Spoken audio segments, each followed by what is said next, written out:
3 jours avant de mourir. Baruch Spinoza fit une découverte qui allait changer à jamais notre compréhension de Jésus-Christ, une découverte si explosive qu'il sut instantanément que sa vie était en danger. Jésus n'était pas fils unique. Il avait un frère jumeau identique, et ce jumeau pourrait bien avoir été la personne qui est réellement morte sur la croix. Je sais, ça peut paraître absurde. Ça ressemble plus à de la fiction qu'à de l'histoire. Mais ce que je vais vous montrer aujourd'hui, ce ne sont pas des théories. Ce sont des documents, des archives datant du 1er siècle, que l'Église possède depuis 2000 ans, et qu'elle n'a jamais montré à personne. Si vous êtes ici, c'est parce que vous sentez que l'histoire officielle a des lacunes. Vous vous êtes déjà demandé pourquoi les évangiles se contredisent, pourquoi il y a 30 années de la vie de Jésus dont personne ne sait rien, pourquoi l'Église a brûlé autant de livres au fil des siècles. Les réponses se trouvent dans les documents que Spinoza a découverts, et ces réponses vont vous choquer. Spinoza a passé ces dernières années obsédé par une question. Pourquoi l'évangile de Thomas commence-t-il par la phrase « le jumeau » ? Dans la traduction grecque, Thomas signifie didyme, et didyme signifie littéralement jumeau. L'évangile de Thomas est donc en réalité l'évangile du jumeau. Le jumeau de qui? La réponse traditionnelle de l'Église est que Thomas était simplement un surnom, qu'il n'était le jumeau de personne, que c'était juste une façon affectueuse de l'appeler. Mais Spinoza n'y croyait pas, parce que dans les textes originaux, en araméen, le mot utilisé n'est pas un surnom, c'est une description littérale. Thomas était appelé le jumeau, parce qu'il était un jumeau, et la seule personne dans le récit avec qui il pouvait être jumeau était Jésus. Vous vous dites peut-être, c'est impossible. Si Jésus avait un frère jumeau, les évangiles en parleraient. Mais c'est exactement là que ça devient intéressant, parce que les évangiles en parlent, sauf que de manière codée, de manière à ce que seul celui qui cherche puisse trouver. Commençons par les bases. Les évangiles mentionnent que Jésus avait des frères, Jacques, Joseph, Simon et Jude. C'est dans Matthieu, dans Marc. Ce n'est pas un secret. L'Église explique ses frères de différentes manières. C'étaient des cousins. C'étaient les enfants de Joseph d'un mariage précédent. C'étaient des frères spirituels. Mais aucune de ces explications ne fonctionne quand on regarde les textes originaux. Les mots utilisés sont spécifiques. Adelphos signifie frère de sang, pas cousin. Et la construction grammaticale indique des frères de la même mère. Spinoza est allé plus loin. Il a trouvé des documents qui listent non seulement les frères de Jésus, mais aussi un nom, qui n'apparaît jamais dans les évangiles canoniques, Judas Thomas. Judas, le jumeau. Calmez-vous, parce que la partie la plus importante arrive maintenant dans certains manuscrits anciens. Thomas n'est pas seulement appelé le jumeau, il est appelé le jumeau de Jésus, spécifiquement, par son nom. L'évangile de Thomas. Dans la version syriaque, commence ainsi, ce sont là les paroles secrètes que Jésus le vivant a prononcées et que Didyme Judas Thomas a consignées. Didyme Judas Thomas. 3 noms, et 2 d'entre eux signifient jumeaux. Didyme en grec, Thomas en araméen. Pourquoi quelqu'un aurait-il 2 noms qui signifient la même chose? La réponse de Spinoza était simple, parce que son identité de jumeau était tellement importante qu'elle devait être soulignée. Il n'était pas simplement un disciple, il était le frère jumeau de Jésus. Et si c'est vrai, ça change absolument tout. Réfléchissez. Si Jésus avait un frère jumeau identique, beaucoup de choses qui semblent miraculeuses trouvent des explications naturelles. Jésus apparaissant à 2 endroits en même temps, l'un d'eux était Thomas.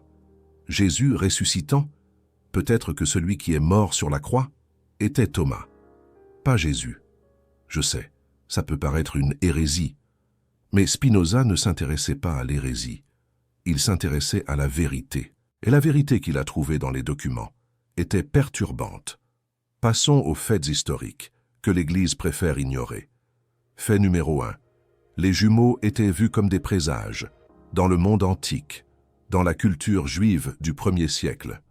La naissance de jumeaux était considérée comme un signe spécial. Certains croyaient que les jumeaux avaient des pouvoirs spirituels spéciaux. D'autres croyaient qu'un jumeau était bon et l'autre mauvais. Cette dualité était thématique dans de nombreuses cultures de l'époque. Fait numéro 2, l'évangile de Thomas a été délibérément exclu du canon. L'Église ne l'a pas inclus dans la Bible, non pas parce qu'il était tardif ou faux, mais parce qu'il contenait des informations qui contredisaient le récit officiel. Des informations sur la relation spéciale entre Jésus et son frère. Fait numéro 3, dans plusieurs textes gnostiques, Thomas est décrit comme ayant accès à des enseignements secrets que les autres disciples n'avaient pas. Pourquoi aurait-il eu cet accès privilégié? L'explication la plus logique, parce qu'il était de la famille, parce qu'il était le frère. Fait numéro 4, la tradition selon laquelle Thomas est allé en Inde, prêcher le christianisme, peut cacher une autre vérité. Peut-être qu'il n'est pas allé prêcher. Peut-être qu'il s'est enfui. Enfui de la persécution. Enfui des gens qui voulaient le tuer. Parce qu'il en savait trop, Spinoza a connecté ces faits, d'une manière que personne n'avait faite auparavant. Et le tableau qui a émergé était choquant, selon les documents qu'il a trouvés. Jésus et Thomas sont nés jumeaux identiques, tellement identiques, que même leur propre mère avait du mal à les différencier quand ils étaient enfants. Ils ont grandi ensemble à Nazareth, apprenant les mêmes choses, développant les mêmes compétences. Quand Jésus a commencé son ministère public, Thomas était là, mais pas comme un disciple ordinaire, comme un collaborateur, comme quelqu'un qui pouvait apparaître dans des endroits où Jésus ne pouvait pas être, comme quelqu'un qui pouvait créer l'illusion d'omniprésence. Ça paraît simple, il y a un détail qui change tout. Les miracles de Jésus, selon Spinoza, n'étaient pas tous l'œuvre d'une seule personne. Certains étaient réalisés par Jésus, d'autres étaient réalisés par Thomas. Et la confusion entre les deux a créé la légende d'un homme qui pouvait faire l'impossible. Cela ne signifie pas que Jésus était une fraude. Cela signifie que l'histoire est plus compliquée que ce qu'on nous a raconté.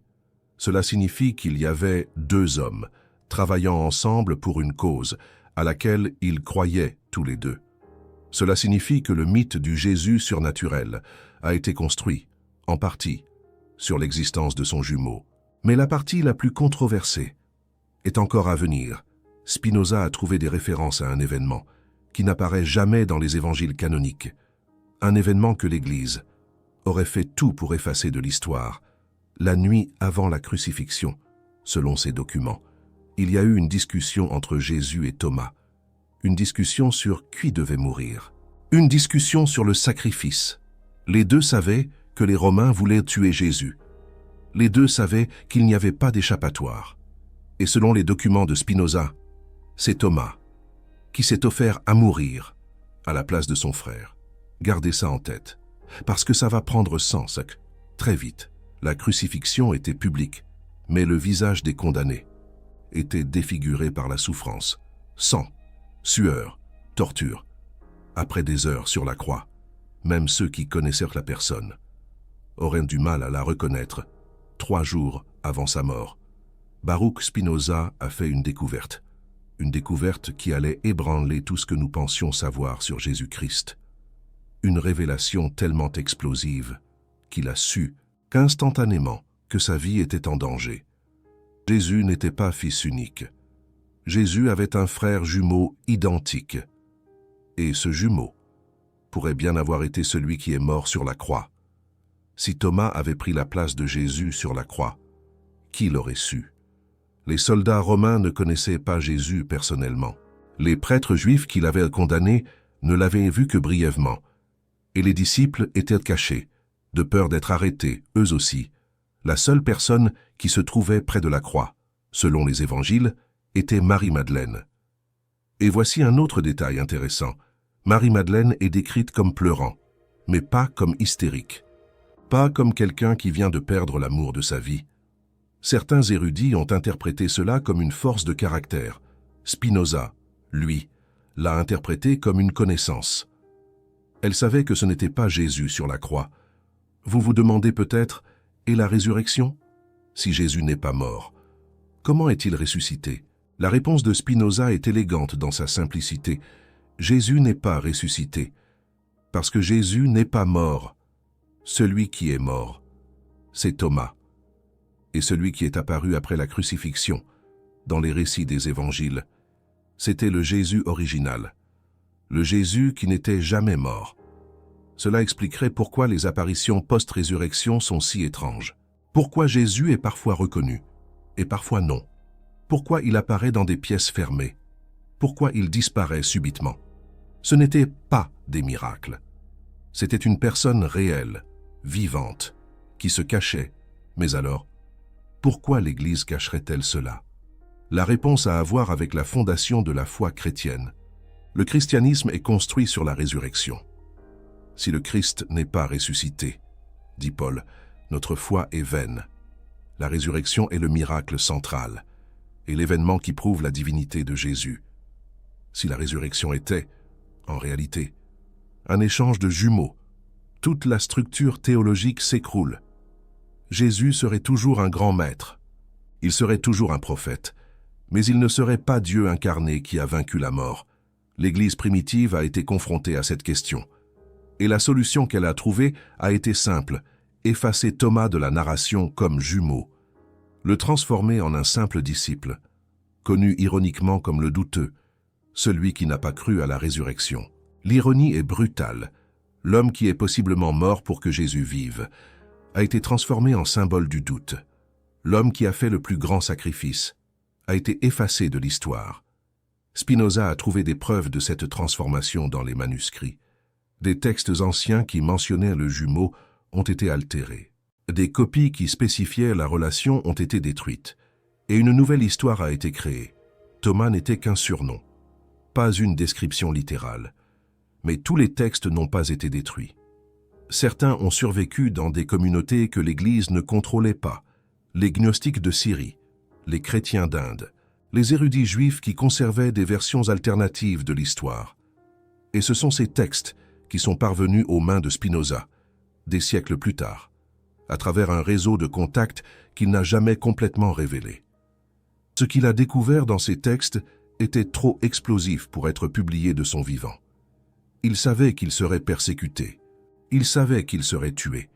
C'est pourquoi il a tout écrit dans des lettres qu'il avait l'intention d'envoyer à des amis de confiance. Des lettres qui ne sont jamais parvenues à destination.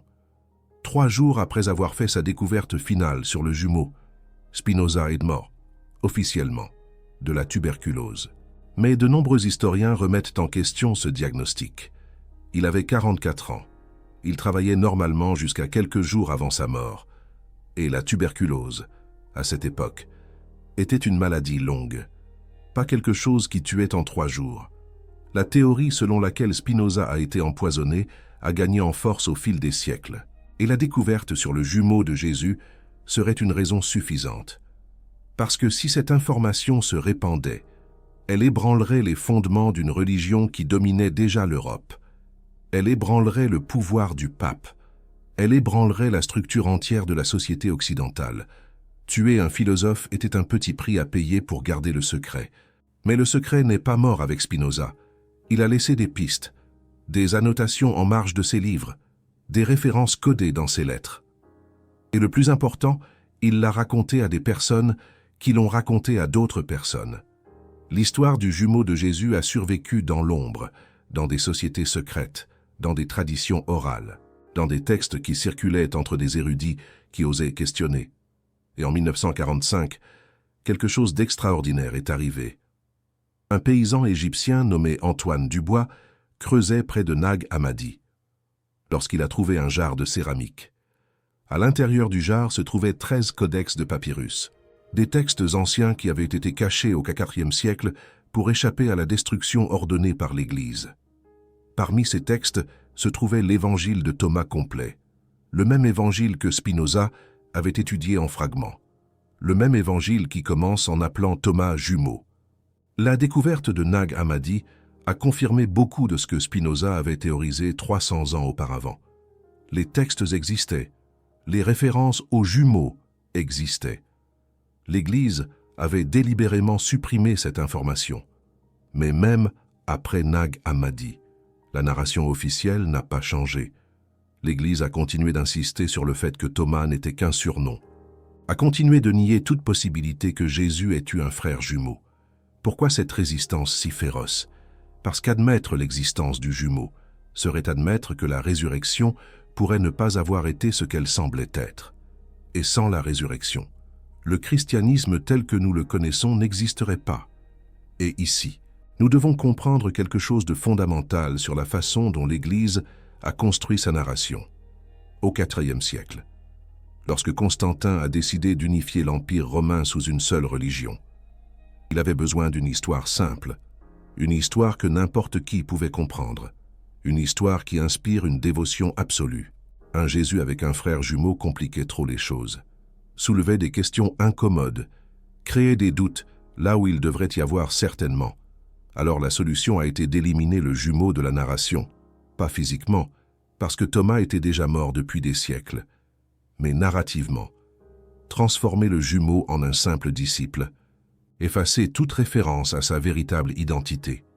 Les évangiles ont été édités. Les textes qui mentionnaient le jumeau ont été exclus du canon. Et une nouvelle tradition a été créée, la tradition de l'apôtre Thomas, le douteux, qui n'a pas cru à la résurrection avant de voir de ses propres yeux. L'ironie de cette transformation est profonde. L'homme qui est possiblement mort sur la croix pour que Jésus puisse vivre a été transformé en symbole de l'incrédulité. L'homme qui a fait le sacrifice suprême a été réduit à une leçon sur l'importance de la foi aveugle. Spinoza a perçu cette ironie, et elle l'a perturbé profondément. Il a écrit que la plus grande cruauté n'est pas de tuer une personne, c'est d'effacer sa mémoire, et de la transformer en quelque chose qu'elle n'a jamais été. Il y a un autre aspect de cette histoire qui est rarement discuté, la question des jumeaux dans la culture juive ancienne, dans la Bible hébraïque.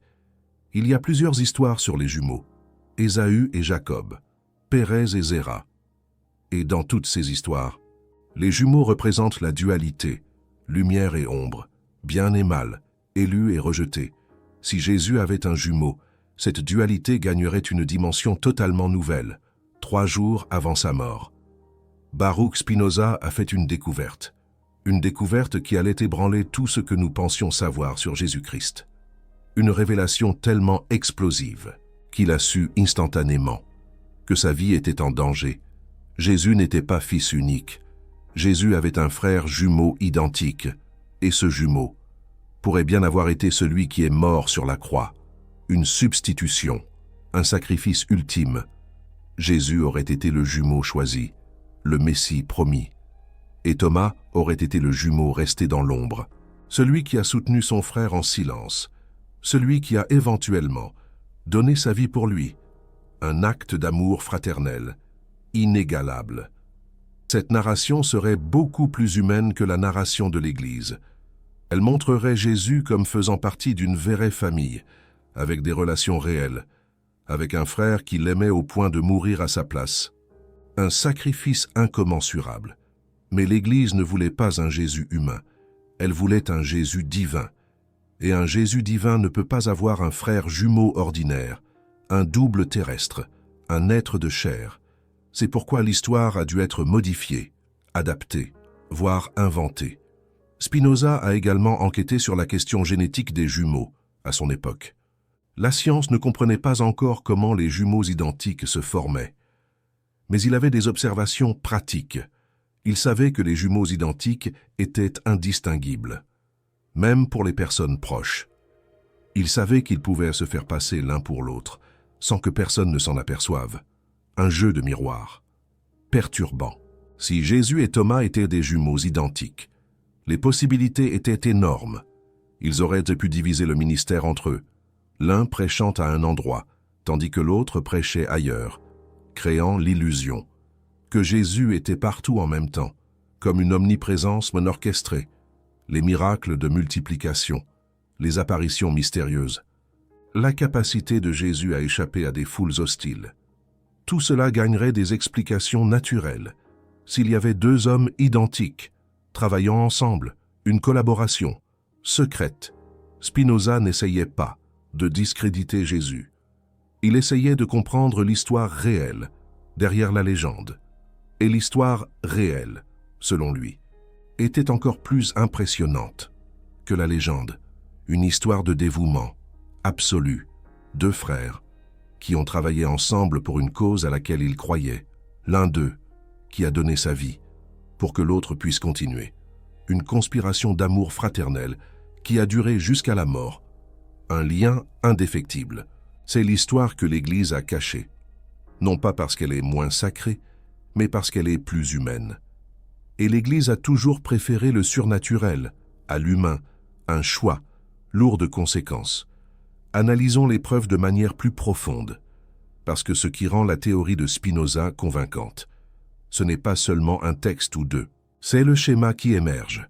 Quand vous regardez toutes les sources ensemble, une convergence troublante dans les Actes de Thomas, un texte apocryphe du IIe siècle.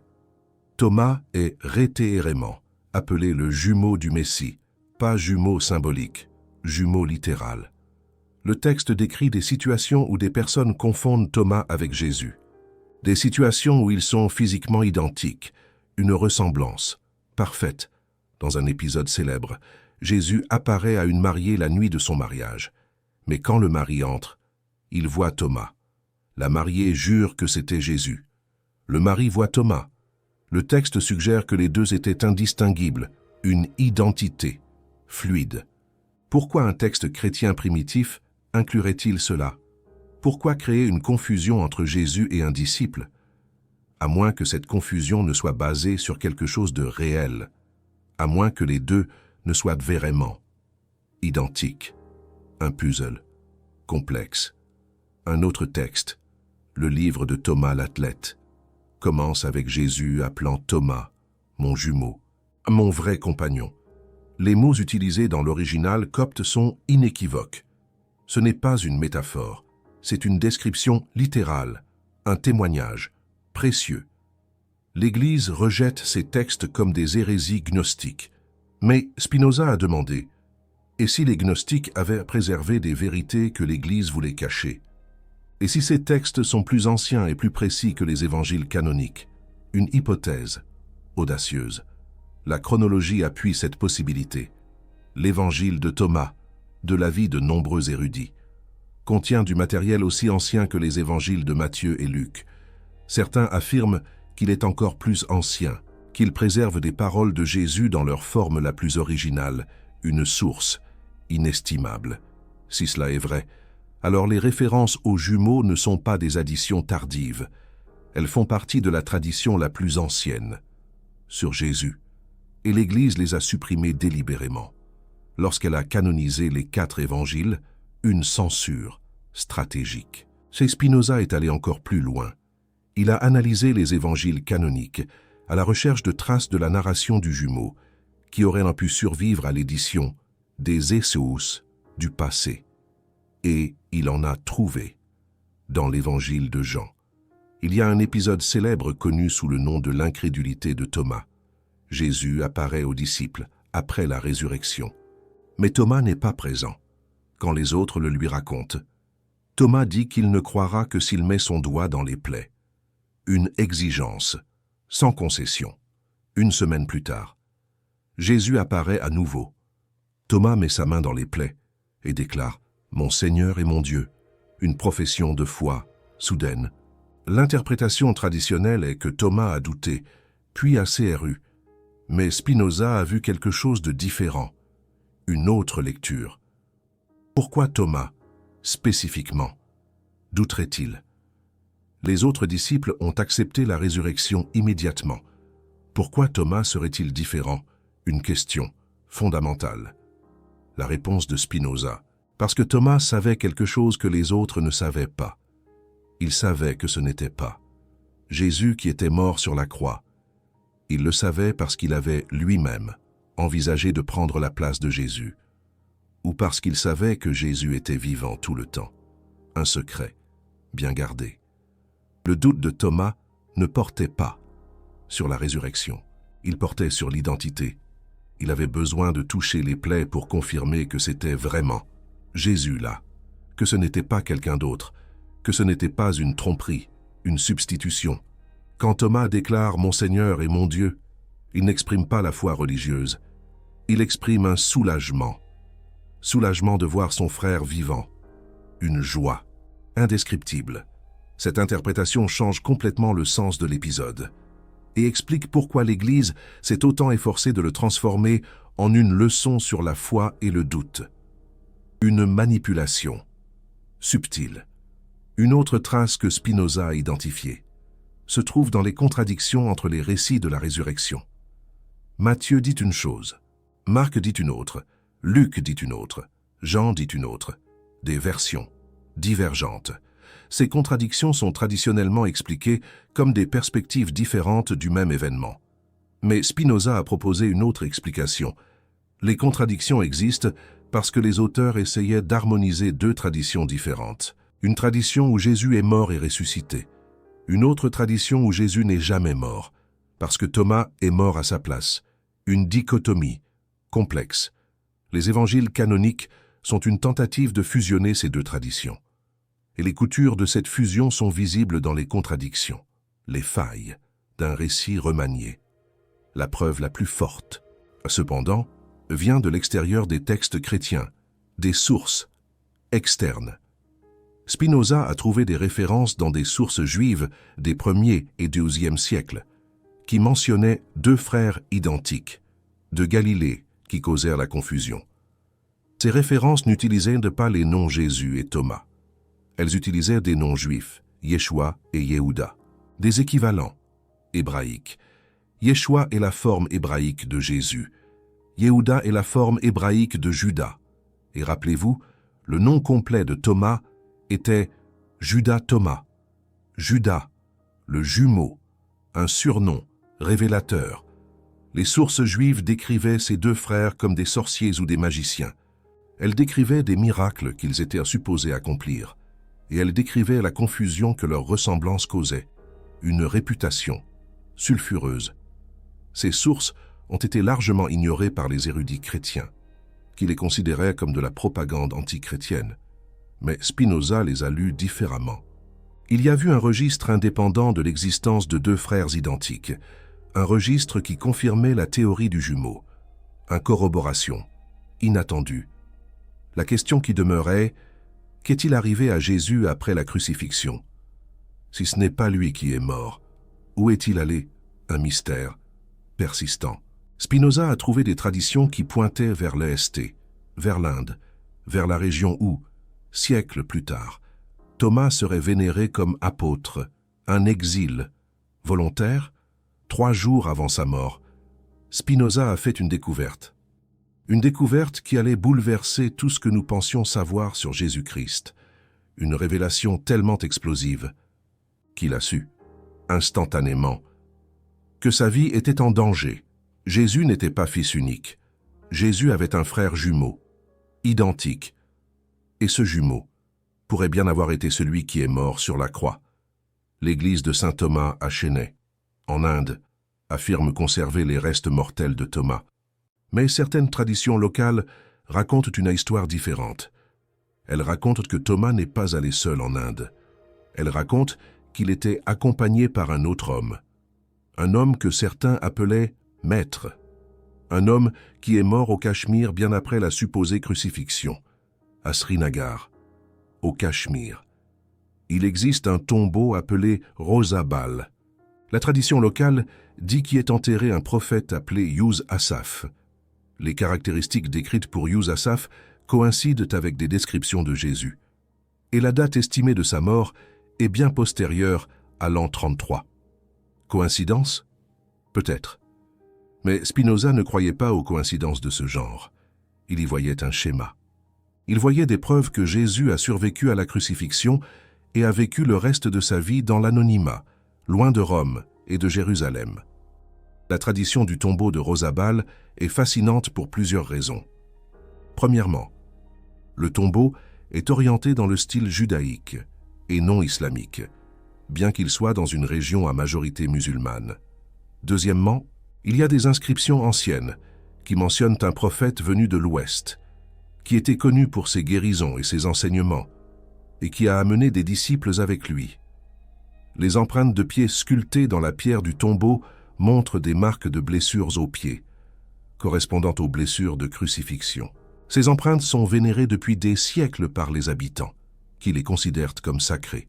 Si Jésus a survécu à la crucifixion et a fui vers l'Est, cela expliquerait beaucoup de choses. Cela expliquerait les années de silence dans les évangiles. Cela expliquerait pourquoi les disciples semblaient confus sur ce qui s'est passé après la résurrection. Cela expliquerait pourquoi les apparitions de Jésus ont cessé abruptement. Et cela expliquerait pourquoi Thomas s'est allé en Inde. Il n'est pas allé pour prêcher. Il est allé pour accompagner son frère. Il est allé pour le protéger dans sa fuite. Il est allé pour être à ses côtés jusqu'à la fin. Mais cette protection a eu un prix. Les autorités romaines et judaïques recherchaient toujours Jésus. Et Thomas, étant identique à lui, courait le même danger. Éventuellement, il a été capturé et tué. Il est mort comme il a vécu, à la place de son frère. L'église de Saint Thomas à Chennai marque l'endroit où Thomas aurait été martyrisé. La tradition dit qu'il a été percé par des lances pendant qu'il priait. Une mort violente pour un homme qui avait déjà offert sa vie une fois auparavant. Spinoza voyait dans cette histoire une tragédie grecque de proportions épiques. Deux frères jumeaux, un destin entrelacé, un amour fraternel si profond qu'il transcendait la mort, et une conspiration de 2000 ans pour effacer tout cela de la mémoire humaine. Il y a encore un autre aspect de cette histoire qui mérite l'attention, la question des reliques. L'Église catholique possède des reliques supposément de plusieurs apôtres, des os, des morceaux de vêtements, des objets personnels. Mais les reliques de Thomas sont particulièrement intéressantes. Selon la tradition catholique, les restes mortels de Thomas ont été emmenés de l'Inde à Édesse au IIIe siècle, puis à Ortona, en Italie, où ils se trouvent encore aujourd'hui. Mais certaines analyses suggèrent que ces restes pourraient ne pas être d'une seule personne. Ils pourraient être mélangés. Ils pourraient inclure des os de plus d'un individu. Si Jésus et Thomas étaient des jumeaux identiques, leur squelette serait pratiquement indistinguable. Un ADN ancien serait identique. Toute analyse osseuse montrerait deux personnes extrêmement similaires. Spinoza a spéculé que l'Église pourrait avoir découvert cela à un moment donné. Elle pourrait avoir trouvé des restes qui n'avaient aucun sens avec la narrative officielle. Et elle pourrait avoir décidé de garder le silence au lieu d'affronter les questions incommodes. Cette spéculation ne pourra jamais être prouvée sans accès aux archives secrètes du Vatican. Mais elle est cohérente avec le schéma de dissimulation que Spinoza a documenté dans d'autres domaines. Et Thomas, selon ses traditions, Thomas a été martyrisé en Inde. Il est mort pour son frère, une fois de plus, 7 fois, définitivement. La tragédie de l'histoire est que l'homme qui a possiblement fait le plus grand sacrifice dans l'histoire du christianisme a été effacé de la narrative, transformé en un personnage secondaire, connu seulement pour son supposé doute. Spinoza a écrit que la plus grande injustice n'est pas de tuer une personne, c'est d'effacer sa mémoire, c'est de faire comme si elle n'avait jamais existé. Thomas a été effacé. Son identité comme jumeau a été niée. Son sacrifice a été oublié, et à sa place. L'Église a construit l'histoire d'un Dieu qui est mort et ressuscité. Il y a une dernière question que nous devons aborder. Pourquoi cela importe-t-il aujourd'hui? Pourquoi devrions-nous nous soucier de quelque chose qui s'est passé il y a 2000 ans? La réponse a à voir avec la vérité, avec l'authenticité, avec le droit de connaître l'histoire réelle, pas l'histoire éditée. Des milliards de personnes basent leur vie sur l'histoire de Jésus, prennent des décisions, créent des familles, construisent des communautés, tout basé sur une narrative qui pourrait être incomplète. Ces personnes méritent de savoir la vérité. Elles méritent d'avoir accès à toutes les informations, pas seulement celles que l'Église a décidé de partager. Elles méritent de faire leur propre choix, en se basant sur des faits, pas sur des versions éditées. Spinoza croyait en cela profondément. Il a écrit que la liberté de penser est le droit le plus sacré de tout être humain, et que toute institution qui tente de contrôler ce que les gens pensent commet une violation de ce droit. L'Église a contrôlé ce que les gens pensent de Jésus pendant 2000 ans. Elle a décidé quels textes étaient canoniques et lesquels étaient hérétiques. Elle a décidé quelles histoires raconter et lesquelles cacher. Elle a décidé que Thomas était juste un disciple douteux, pas le frère jumeau qui a donné sa vie. Ce contrôle a eu des conséquences. Il a créé une religion basée sur l'obéissance au lieu du questionnement.